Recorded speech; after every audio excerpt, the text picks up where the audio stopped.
Hello and welcome to Bird Barrier ProLab Studio. My name is Michael Gallion. I do business development for Bird Barrier, and we have our senior technical advisor, Tony Giton, with us. Thank you for having me. Welcome, Tony. Thanks for all the good advice and content that you bring to modern bird control. We appreciate it. Thank you, Michael. I think we make a pretty good team with this stuff, so we're going to keep doing this in the future. We do. My agent's going to talk to your people, and we're going to get a contract. Sounds like a deal. So what today is about here is bird-specific strategy. Maybe you're actually logging onto this podcast because you have a specific problem like woodpeckers or something, and you want to know some of the basic bullet points, especially if you're on your way to an inspection right now. This is a great podcast that's going to get you dialed in to some of the basics about how to treat the most severe situation with each of these birds. We're not going to talk about medium or low pressure things. What we're going to talk about is that the professional PMP, pest management professional, maybe a professional facility manager has a severe problem. They want to know how to solve a specific bird that's on their property. That's what today is all about. So Zach, our producer, is kind enough to have included in a time code below that shows you which bird appears at what time during this podcast. And if you don't have a problem that's a particular bird, you can just skip ahead and focus on your area. Otherwise, if you're involved in bird control, it's going to really suit you to listen to each one of these, because in your career, you're going to eventually cover probably at least the majority of these birds. There are regions where people will not ever deal with, like, say, turkey vultures, for example. Right. So let's get on with it. We're going to start with the most common pest bird in North America, which is the pigeon. They're all related. They get in high infestation nesting situations. One thing that makes pigeons unique is to think about is that they reproduce at a very aggressive rate in the warmer climates. Yeah, you've got Paloma with us here. She's our resident example we use so often, because 90% of the money that profitability comes from in bird control is pigeons. I mean, it's one, not all of it, but the bottom line, that some of the basic biology you don't understand, or why we don't see little medium-sized or smaller pigeons. They grow so fast, because both parents are involved in feeding them. They actually produce a milk-like substance that both the male and female give the offspring. There's only 3 birds that do this behavior. That's interesting. Did you know that? I did not. Flamingos. Thank you for teaching me that. Flamingos and penguins. Wow. Are the other 2 birds. That's very interesting. With the male.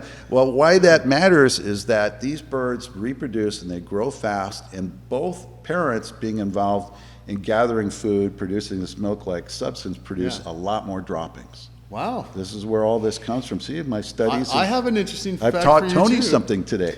I have an interesting fact for you. Pigeons will excrete about a quarter pound of bird droppings a day. Just each one of them. And that factors into each one, and that factors into your cleaning strategies. And also, when you submit a proposal or a bid on a project, how long is that bid good for? Because if you've got 50 birds up there and they're excreting a quarter pound a day, and you're going to let that bid be for 30 days, do the math. Right. Your cleaning goes up and up and up daily. So pigeons, maybe one unique thing about them is that the cleanup is paramount to the solution, compared to some other birds that maybe they're cast off and all this isn't as severe, but almost the 2 go hand in hand. You're not going to be solving pigeons without doing cleanup. Well, it's not really the birds that are the problem. We love the little palomas. We think they're great. It's what they leave behind.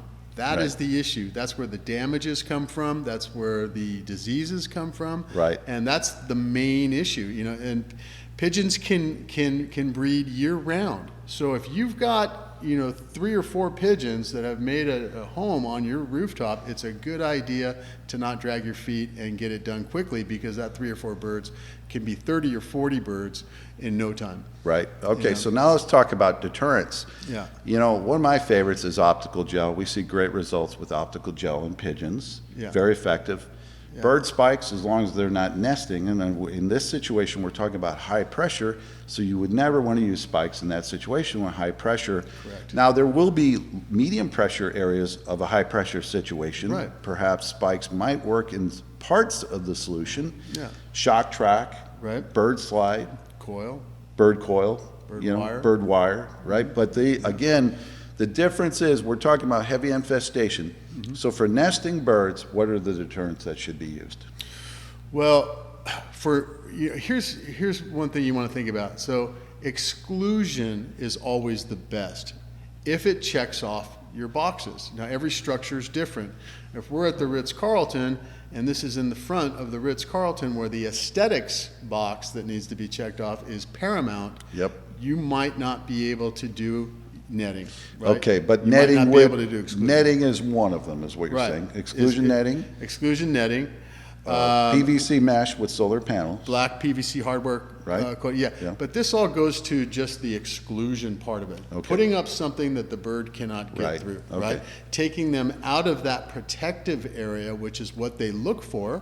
See, pigeons are tucked away at nighttime, and they choose these spots because they know that they are at the top of the list for nighttime predators. Okay. Menu. Right. They're tucked away. You don't see pigeons in the middle of a rooftop at nighttime, or you don't see them really out at nighttime cruising around because all the nighttime predators will grab them. Okay, but let's finalize on pigeons here. You got a nesting area.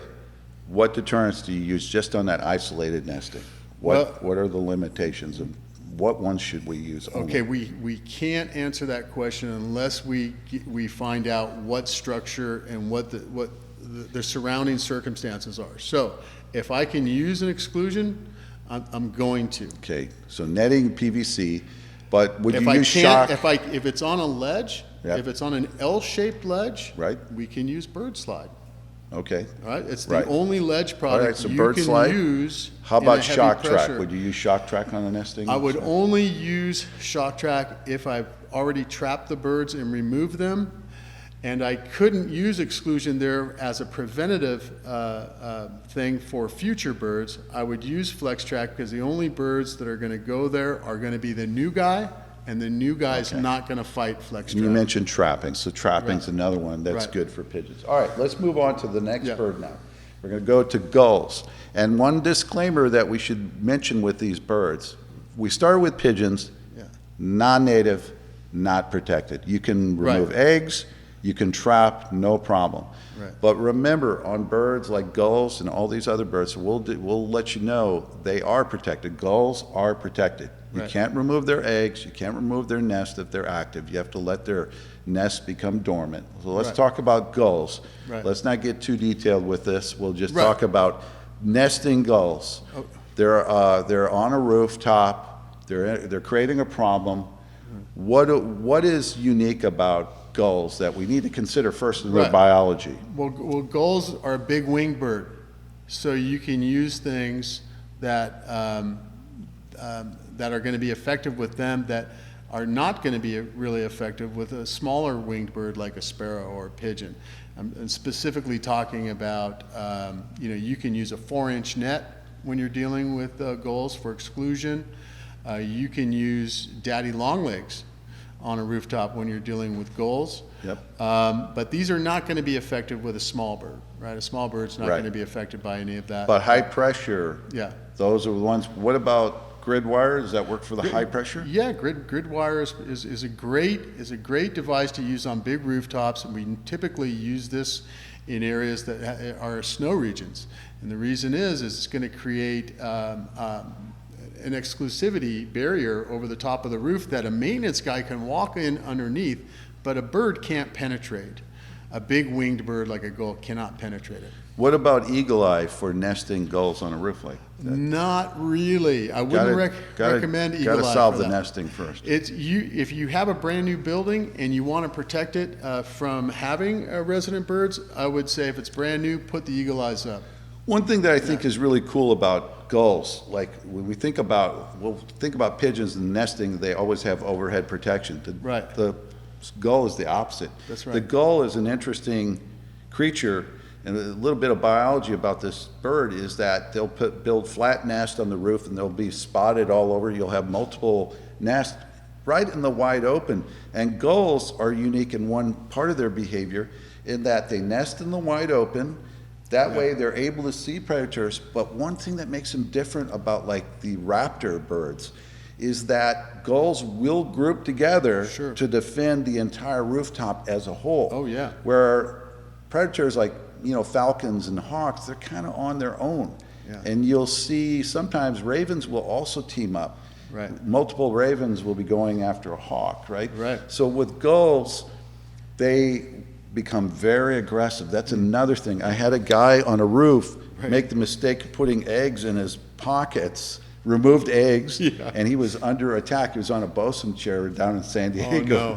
And don't make that mistake. Those birds are very aggressive, right? Yeah. Oh, yeah. Yeah. Anybody that's been up on a rooftop where there's been a flock of gulls up there nesting has experienced the dive bombing and the attack, that comes with it. One other deterrent you can't overlook with gulls I've seen work effectively in certain situations is optical gel. Yeah. It can be where you have to put them on a heavy substrate like bricks, and we talk about how to do that in our specific module for treatment of gulls, but those are some of the specifics about gulls, all right? Yeah. So let's move on to sparrows. I will say this at the beginning of sparrows, my least favorite bird of all to deal with, the most problematic in my world, because the biggest problem that I see with sparrows, they're not really profitable in the way that a professional can be in solving.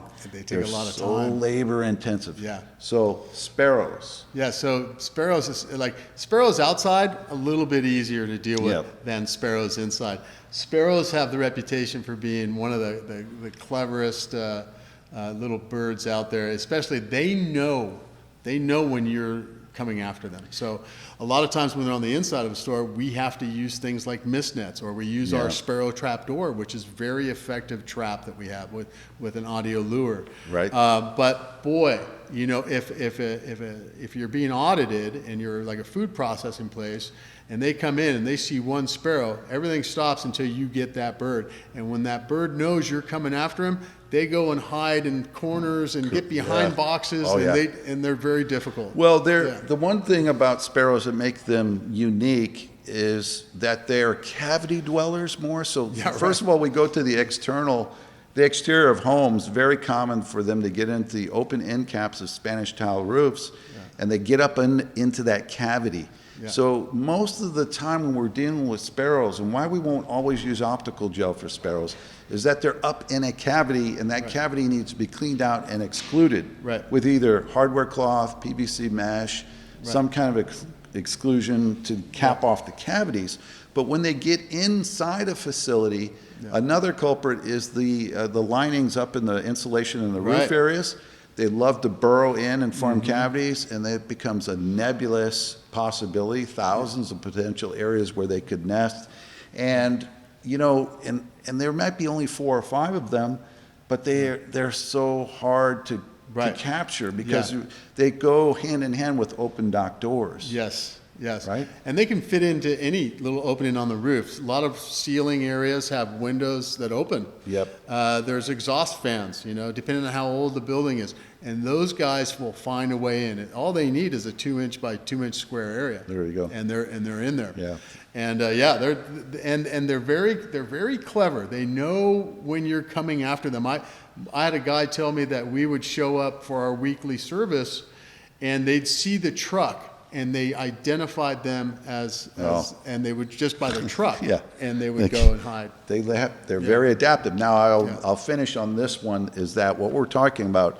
Is the English house sparrow. This is non-native, therefore it's not protected. Right. So this is one of the 3 birds. We talked about pigeons.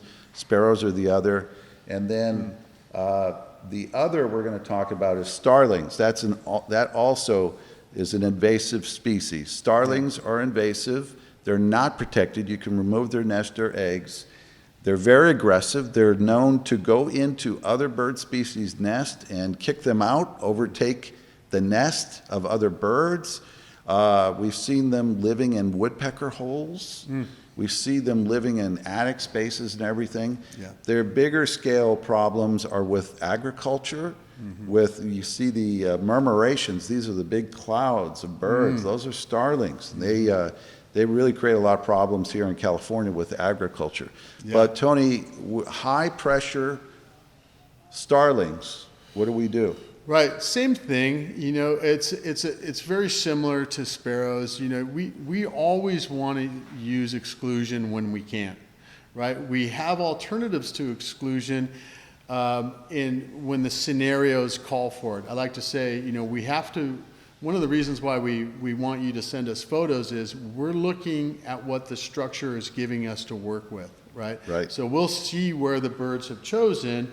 And we work with what the structure has us to work with. Right. So every place is a little bit different, but the same thing with starlings. You know, you want to use exclusion when you can. You know, you can use things like bird slide if it's on an L-shaped ledge.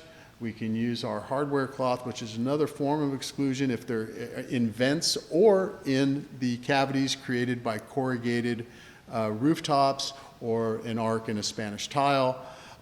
Fortunately now Spanish tile companies make those inserts, and so do the corrugated roof companies. They make the inserts that fill those gaps now. Right, and one of our products that we have is Exit, which is part of the solar panel. Yes. Those also are designed to double for the covering the end cap. Yes. Okay, the next bird, this is going to be one of your favorites because you cannot stand getting calls for woodpeckers. Geez. By the way, I'm going to say this officially. Do not call Tony if you have a woodpecker problem. Oh, no, it's okay. I'm doing that one for you. It's too. okay. I'm used to it now. But look, Tony's our senior advisor. He's dealing with large-scale bird jobs all the time.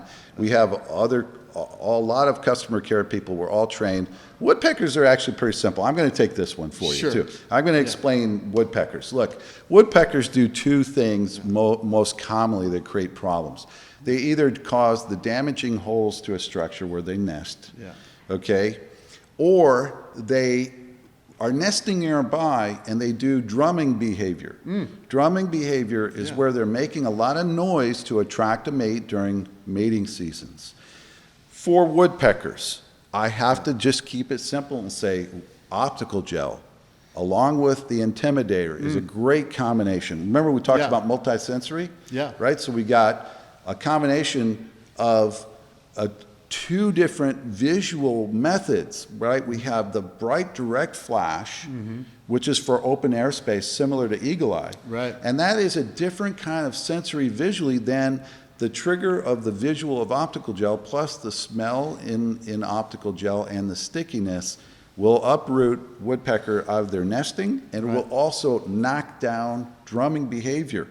And woodpeckers not only can be solved with those treatments, you can build a recurring revenue model that makes it real simple that you go and do the initial install, then each month you're on a retainer to go back and address any movement of the woodpeckers. Right. That's a great way to solve woodpeckers. And two things I would add to that, and that's very good, Michael. Two things I would add to it. If it's within your budget, if it's within your I'm speaking to the installer now. If it's within your customer's budget, I wouldn't ignore the level areas above the vertical hole on the wall. That would be the top area there, because you'll probably see bird droppings up there. These are places where the bird will sit and socialize or have a good view spot.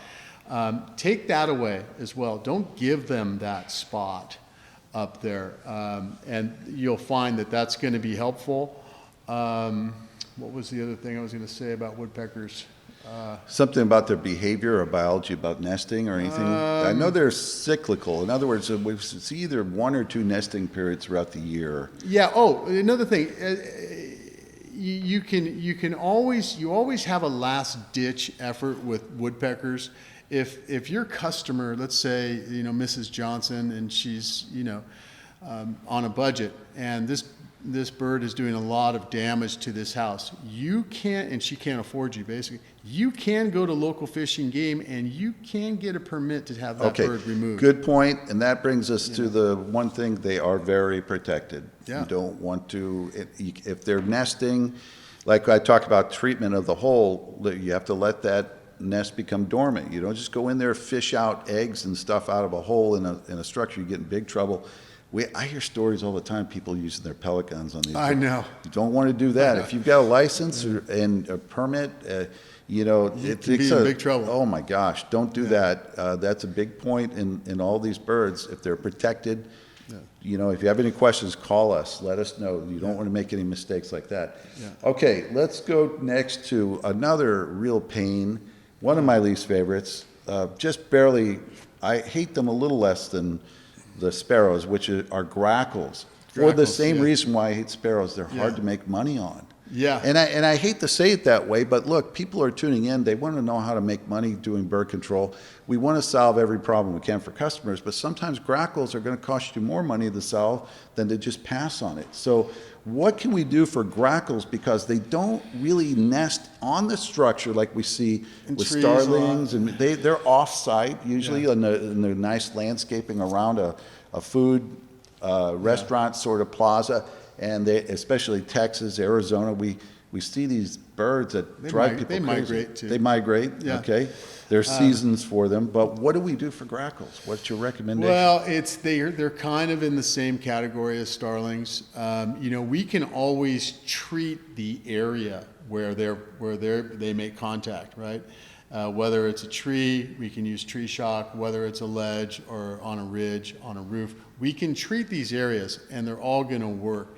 When it comes to grackles, you know, it's more or less like we wait for the call to come in. Hey, these birds showed up here. Okay, let's send us the photos. We'll look at what we're working with and apply the appropriate product. It's really one of those kind of deals. when Right. you're dealing So, with grackles. and with grackles, the sad reality is, after several years of getting the most common call, is that outdoor eating areas. You got Yeah. grackles fluttering around. They're jumping on the plates as soon as a person Right. gets up off of they're finished with their meal. Right. And they're driving people crazy. They're leaving droppings around.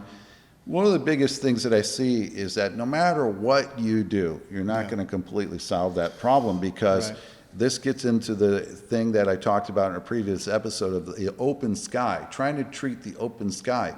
If you exclude the entire outer perimeter of the outdoor dining area, Yeah. then you're going to get guaranteed results. But Right. even then, these grackles will stay around. They're going to be in the area. They're going to hang around because you've conditioned and primed the flock to stay there for the food. So they are a real problem. There's two main things that drive birds to a point of where it's very, very difficult if you don't use exclusion, what we just Right, talked okay. about. That is the food hunger issue and them coming back to their nesting area to feed their young. Right. Right? So those two things, like a mommy bird is always going to find her way back to the nest. You can put eagle eyes up, you can have flex track around that building, you can have all the ridges taken care of. It doesn't matter. If you don't have exclusion, if you don't have a net put up, she's going to fly directly into the nest and get back to her young. A grackle, on the other hand, outdoors eating, you're going to get these calls all the time, installers out there. Hey, what do we do about these birds? The best thing you can do in a situation like that is apply products to the areas that you know you can apply to. You just start taking away the surrounding staging areas. Take them away. You can't do anything in between that staging area and that plate of food right there. But what we can do is we can force those birds on the ground where they have to compete with people walking. Right, okay. And that's not really where they want to be. Right, they don't- They don't want to be. They'd rather be sitting up here where they have a great view of your plate and they see you walk away and they can come in and grab a French fry. We can take away the surrounding staging areas. What about the deterrents themselves, though? I'm going to just throw some out. Say yes or no Yeah. to these. Would you use hazing? Not in public. Okay, would you use sound deterrents? I would use our Bird Guard Pro just because the untrained ear it wouldn't make them go, what is that? It'll help. It'll help. Okay. Yeah. How about lasers? Only on a rooftop. Okay. Yeah, I wouldn't have it in public. But it's still, none of these things are going to have a real impact on the eating areas, are they? No. So what you do with those areas, if your end user says, well, I can't put a net around this outdoor eating area, there's nothing I can do. What you can do is take away the staging areas that are on roof perimeters. They could be light fixtures. They could be on the side of a structure. It could be a vent. Could be a ledge that's up 8, 9, 10 feet where these birds have a staging area. Our products, most of our products, and you know, Michael, most of our products are not designed to be put anywhere where public can touch them. We can't put things on a railing in a public area because it's what's known as an attractive nuisance. Right. So if, like, even in parking structures where people want to net and take away the ability for pigeons or other birds to nest up in these parking structures that have a 9-foot ceiling on them, 9 or 10-foot ceiling, that is still too low. Tim Jones's kid, who's 6'6", he's on the varsity basketball team at the local high school, got a pocket knife for Christmas. He's going to test it out on that net if he can grab it. Right? So it's true. an attractive nuisance. It's so true. There's a beach community down here in Southern California that experienced that very thing, and they just said, we're never putting that in again. It just became abused by vandals under the pier situation. Yeah. So good stuff. All right. Okay. So let's move on to a couple more birds that are really, common in bird control. Let's talk about the dreaded goose situation. Yeah. Now, let me ask you this, Tony. Again, hard to make money. Golf courses are common. Country clubs, we see them. Community lake situation, ponds.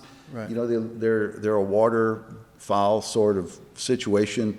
But the thing is, we've got the goose guard, which is we use the goose guard to make it appear that a couple in the flock have died, and it sets off an alarm bell for the birds. But what is the strategy first using goose guard? What's your advice on that? I probably do about 5 or 6 goose projects a year. They're migratory, they're protected. Most of the geese are protected, not all of them, but most of them are that we deal with. So we break this down into 2 areas. We have a public area where the public is, having picnics around the pond and there's geese and that sort of, and then there's the private sector, right? So the private sector, there's a lot more you can do. I see. Because our products typically are not designed to be anywhere near the public, right? Right. So we'll start with public just because it's harder. So what we do with geese is we will want to get all the pictures that we can. We want to have some history, how long have they been there, right? And then what I like to do is, after studying all this, is do the takeaway factor. Why are they there? They're there for the water, it's an attractant, right? Okay. They're there for the food source, the big grassy areas, and they're there for the weather, or they also have high shrubberies that they like to nest in that can camouflage them at night, right? So what I'll do is, if they're in the tall chutes around a pond area, if this is the case, and they go in there and they camouflage night, we'll ask them to cut that stuff down, light it up at night if you can. Lighting it up at night. Expose that nesting area, which drives them nuts because now they're not camouflaged. They're right out in the open. Right? I learned something new right there. We want to take away the water if we can, and depending on the size of the pond is going to decide what type of strategy we're going to use for that. And then we have our Migrate product, which is a methylenthranolate product that we can use to spray on the grass areas where they feed, and we do that weekly. When you spray, do you always include Goose Guard as an added bonus, or do you not find that to be effective? It depends on if this is a private area or if this is a public area. Public area is not going to put up with Goose Guard. Okay. Right? Private areas, if it's people going there to go to work, and they're not going to put up with it normally. Yeah. Okay. In a rural zone, possibly, yeah. Okay. And there's other things. There's other products out there that are kind of cool with geese right now. There's a laser that you can use. I think it has its place in our industry. I think it'll be good in certain aspects, maybe on rooftops or small kind of confined areas. I think it could be very useful. Right. Yeah. Laser, speaking of laser technology, we're still doing research ourselves. So Birdberry, we innovate. We take every deterrent very seriously, and we try to put it through the rigors of testing and make sure it has its place. And pretty soon we're going to be including lasers in our catalog, but again, we want to make sure we have a full handle on how lasers can be used. Yeah. In the meantime, we do have the handhelds. Yes. We know that the handhelds can work effectively for different birds. And that brings us to one bird that the laser will work well on at night is ravens or crows. Yeah. We've seen, these are the smartest birds, first of all. Yeah. Biologically, the most intelligent bird you're going to encounter. A lot of people don't know this. This is something that I've learned, but this species, the raven and crow, are basically very similar, and they'll behave the same way. But they actually have funerals for their dead from their murder, right? Murder of crows. Murder of crows. Like, so when they flock together in the evenings, they do these group night roost situations. But if they allow different sections to be part of their night roost, they become very social, and so they're very smart, very intelligent. They can, they will. I've actually seen a crow. This was in El Segundo. It was around Halloween, and this crow had found a small canister of M&Ms. Yeah. And it had been wrangling with the plastic, and I was watching this thing. I'm like, how is it going to get that thing open? And true to what I've seen videos of, it hopped out into the street and laid it where the car would drive by. The car smashed it open. That's great. It pulled it off to the curb and had its Halloween treat. I could not believe it. I saw that with my own eyes. That's great. And they're known to do that. They're known to put things, like, they're that smart. So, but the beauty about these birds is that, for me, I've seen such great results with optical gel on this bird. Yeah. We had nesting ravens up in, where was it? Wyoming was the first full field test. Man, that worked really well for a high pressure situation. So we've seen those used. Now, crows and ravens, they build big nests out of sticks. A lot of times in bird control, we see them as a secondary infestation. There are many times where I see them coming into where pigeons have been there a long time, and they're feeding off of the pigeons. They're eating the eggs, the young, the chicks. Oh yeah, they rob the nest. Oh, they're vicious. You know? Oh, they're terrible. Yeah. So and they create a lot of droppings under trees. Yeah. So biologically, what I find is that it's that night roost that's creating a lot of crow problems. How do we solve these birds? So a few years ago, well, many years ago, I got a phone call from, we'll just call her Mrs. Johnson, and she's in her residence, and she had two ravens or crows, she wasn't sure, move into a tree. They were a mating pair. And at night, they go off, make all this noise. They're and noisy. she's saying, what can I do? What can I do, And after a little while of discussion, I sold her the handheld laser, and I said, you'll be really surprised. You have to be vigilant with this, but this is one of our funner products to use, and I could see if you have a teenage son or a young kid, you can get them out there to do it too. This product is not designed to be shined in their eyes, but you will go up the tree in a zigzag pattern, much like a snake would, and the birds will see it, and it'll freak them out. And it works great, and you can do it at night, and they'll fly away. It doesn't mean they're not coming back, but if you're vigilant about it for a week or so, sometimes maybe a little bit longer, they'll get the hint. They'll take off. So create a video game fun, like Angry Bird version. Yeah, just do it correctly. Do it the right way. Go up the tree. Don't shine it in their face. Okay, a couple more birds, and then we're going to be finished with this episode. Tell me about turkey vultures. They come up quite a bit. Turkey vultures, usually in the Gulf states. All I know, I can tell you a little bit of biology that I know, is that, of course, they eat carrion. Carrion is anything dead, right? The dead carcasses, roadkill. Oh man, they go to town. As a result, they have great sense of smell for decaying flesh, much like flies. Flies, house flies. They maggots will form anywhere where there's meat rotting in a trash can. Man, they find it in no time. So these birds will come in and create one hellacious mess for customers. The smell of their vomit and their droppings and all this mess is the stench. It's like alligator debris. It's like the worst mix of what you could ever smell. And they can really unleash a lot of dropping mess. They're very persistent. And so let's talk about the highest pressure Turkey vultures, what do we do? What do we use to solve them? To start with, turkey vultures are a big problem bird, right? They destroy everything they come in contact usually. They've been known to rip rubber seals off of windows. They like to, fight with their reflection. Their droppings are huge. They create a huge mess.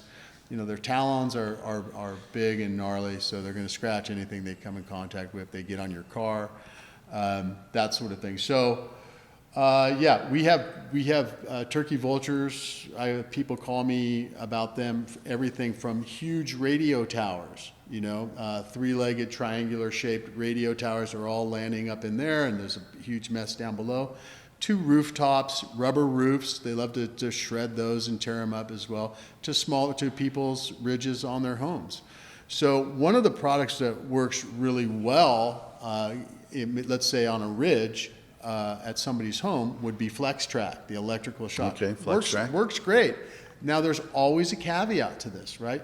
We can guarantee our products to work to a certain extent, and then we have history with success with FlexTrack and turkey vultures. What we can't guarantee is how 100% of birds are going to react 100% of the time, just because they're wild animals. We have to throw that in there to our people out here listening.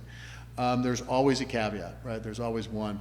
Up on big areas, like I've done a lot of custom bird work with turkey vultures.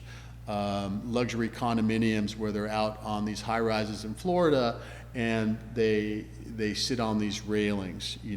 If the structure gives us something to work with, we've done custom stuff where we just use our standard 2mm net cable and a couple of turnbuckles on each end of that cable that hook into loops that we put on the vertical side of that railing.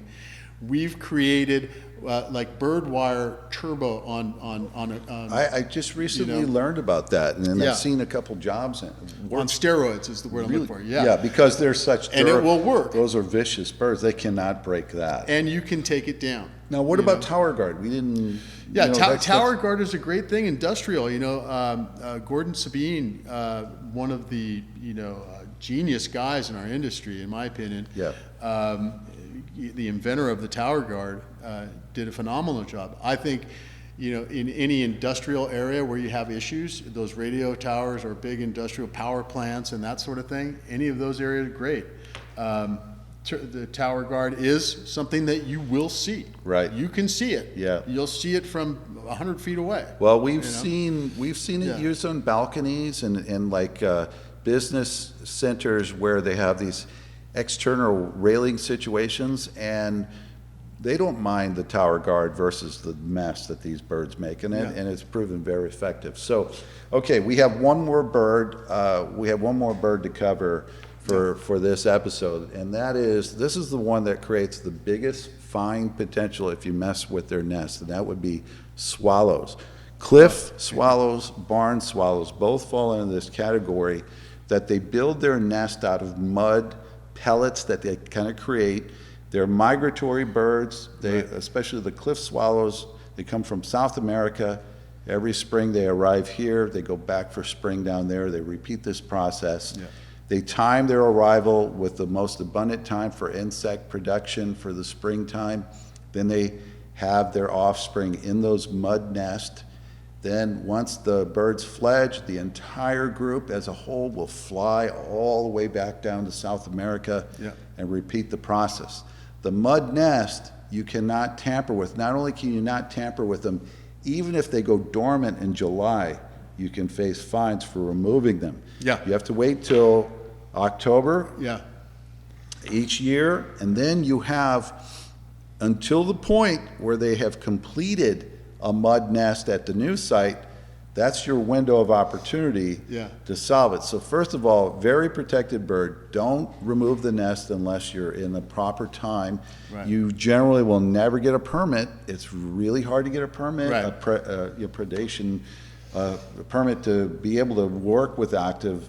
These are very much integral to our ecosystem. Yeah. They have a huge impact on the whole environment. So swallows, they're nesting either on an apartment complex, condos, business center, mud nest.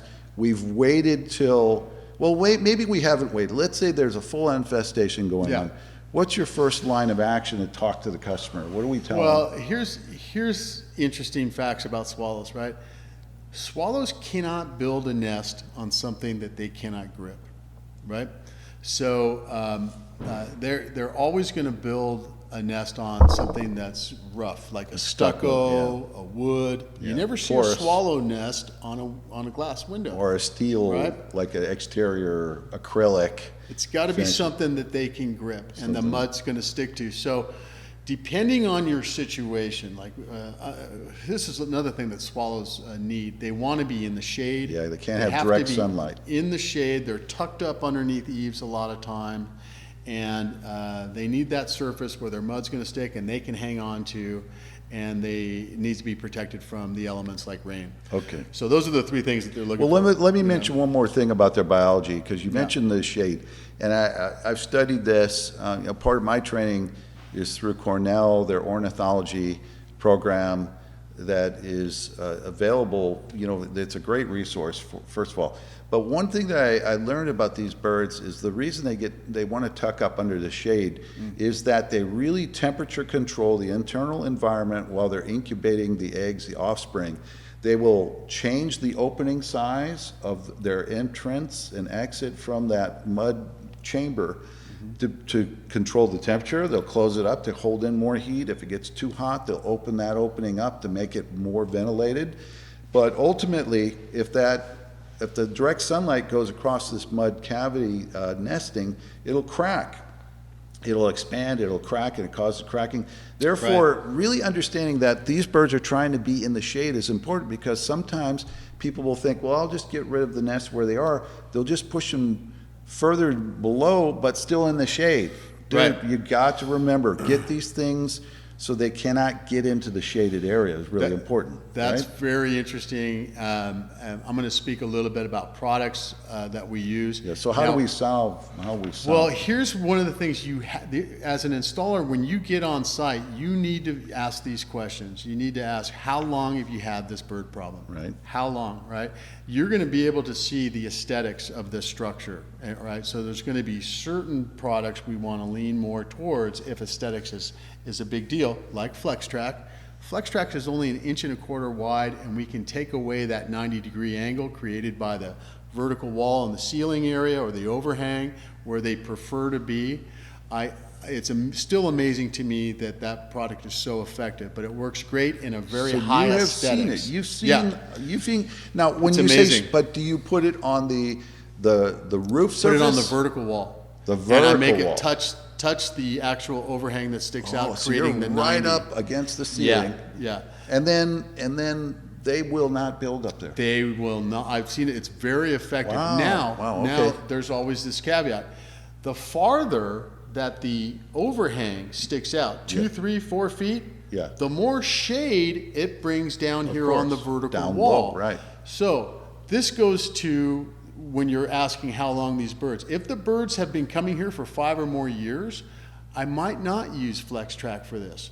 And the reason is that means these birds are really dug in. They might just come down 4 or 5 inches and build a nest right underneath it, and they're still in the shade. That's because of the size of the overhang. If you have an overhang that's only a foot, there's only this much shade, right? There's only 6 inches of shade now, let's say. So FlexTrack would be a great thing if aesthetics is a big deal.